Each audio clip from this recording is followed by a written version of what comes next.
India News app. Technology and digital transformation can lead the way to economic recovery. Today, working from home has become an accepted corporate culture, giving rise to security challenges across industries. There is a huge surge in data traffic on telecom networks in the previous years and even more so in the last few months. The Indian telecom industry has come a long way and is undergoing a transformational shift, with the total data usage in India per month has today reached 8,126 PB with the price of $0.26 per GB in India, which is 33 times lower than the global average. As a result of such an affordable price and high data usage, telecom has become the mainstay of the economic growth of the country. At one side, there is huge consumption of technology products and solutions to meet the immediate demand, and enterprises are waking up to the importance of cybersecurity, with rising demand for cybersecurity services among businesses. Many startups are working towards bringing artificial intelligence into the field and securing companies with their endpoint security. Artificial intelligence and machine learning driven technologies ensure that the customers are equipped with necessary tools and technologies to fight against the complicated threats, known or unknown, and bring down the cost of ownership. The key ingredient to our approach is enhanced visibility into the enterprise. Improved visibility in the cloud means precise, actionable intelligence as well as more efficient and proactive management of resources. Going forward, the cloud has changed security cloud adoption, which has fundamentally changed the IT landscape and will continue to do so as we move into 2021. Despite a global economic slowdown and the severe impact on travel in particular, the gross merchandise value of the regional internet economy has held steady at an estimated $100 billion in 2020 and is expected to surpass $300 billion by 2025. Let's look into today's headlines in VAR India.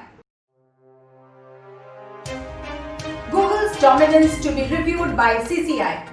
CCI sends letter to 17 startups seeking their views on Google's dominance and has prepared 20 questions ranging from the difference in app development on Android and other operating systems to challenges faced by them in developing and listing applications on Android.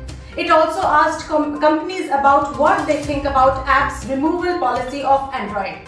CCI also asked about the kind of partnership startups have with Play Store and possible repercussions on the ecosystem in case of abuse of market dominance is established. Christopher Young is the new business development chief of Microsoft. Microsoft has hired Chris Young, the former McAfee CEO, as Executive Vice President of Business Development. He will replace Peggy Johnson. Young was CEO of cybersecurity vendor McAfee from April 2017 to February 2020. Young will report directly to Microsoft CEO Satya Nadella and be a member of the Microsoft Inner Circle, the senior leadership team. Young has also worked for Intel, Cisco, VMware, RSA and AOL. Cabinet approves PLI scheme worth Rs 1.4 lakh crores for 10 key sectors. The Union Cabinet has given its approval to the Production-Linked Incentives, that is PLI scheme, for 10 sectors for enhancing India's manufacturing capabilities and enhancing exports. The scheme will make Indian manufacturers globally competitive, attract investments and enhance exports, said Union Minister Prakash Javadekar. This move reflects the government's commitment to Make in India to foster inclusive growth in the industry by making it faster, easier and more competitive to conduct business. TCIL eyes to deploy 4G gears for BSNL MTNL. 4G seems to be the major opportunity today, and Telecommunications Consultants India Limited, that is TCIL, is looking at the 4th generation or 4G equipment deployment and enhancement of 2G and 3G networks by Bharat Sanchar Nigam Limited, that is BSNL, as a major opportunity. We are open to participating in BSNL tender and are also in discussions, Rajiv Gupta, Chairman TCIL, said. Insider trading in Future Group could block the deal with Reliance deal, says Amazon. Amazon.com has asked the Securities and Exchange Board of India, that is SEBI, to review Reliance's August deal to buy retail, logistics and other assets from Future Group for $3.4 billion, including debt. Amazon had requested SEBI to investigate Future Retail Limited for insider trading as it seeks to prevent its business partner from becoming part of rival Reliance's empire. Reliance informed to the stock exchange filing that it had been informed of the arbitration order and would enforce its rights to complete the deal with Future without delay. Mitsubishi buys minority stake in TVS's logistics arm. Mitsubishi Corporation, the Japanese automotive manufacturer, has bought a minority stake in two-wheeler manufacturer TVS's logistic arm, TVSC Supply Chain Solutions, for an undisclosed sum. Mitsubishi Corporation's investment is through a secondary market transaction which will allow an existing investor, that is Tata Opportunities Fund, to secure a partial exit, TVS SCS said in a statement. My father believes he is the trustee of his wealth, not its owners, says Rishad Premji.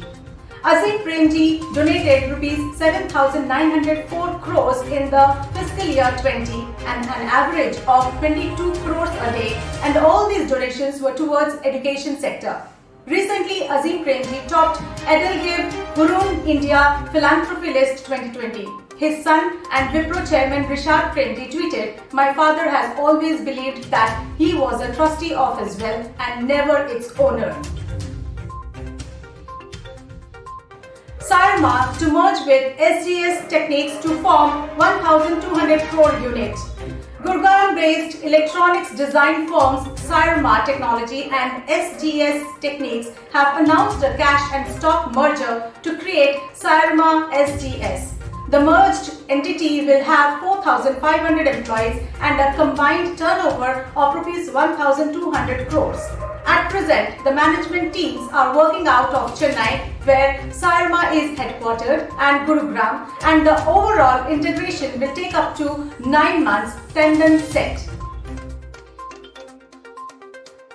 Google, Facebook, Amazon to set up an entity against NPCI.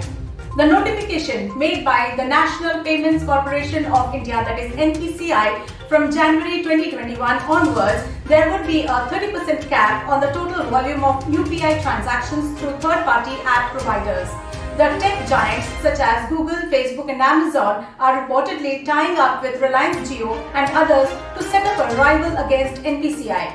Google Pay and PhonePe has criticized the NPCI's decision, said the move would hinder the nation's burgeoning digital payments economy. With the festival season on peak, JioMart starts the price war with Amazon and Flipkart. There is fun in the burning cash to gain the market share. Mukesh Ambani-controlled JioMart has started offering cutthroat pricing to gain an edge in the country's increasingly competitive e-commerce space during the mega shopping season, that is, the festival of Diwali.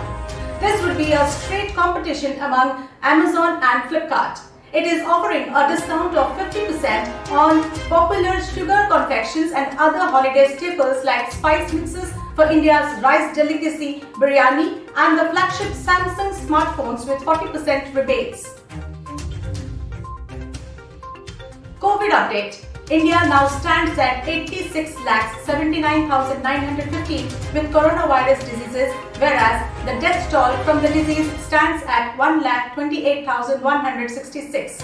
There is a worrying sign for Delhi, with the number of daily new coronavirus disease cases in the capital reported 8,593 as per Wednesday's Delhi Government Health Bulletin. The city is in the throes of a third wave of the pandemic. Delhi High Court has stepped in and is asking the state government for a plan to fight the virus. So far, 4,59,975 people have been infected in the capital and 7,228 of them have died.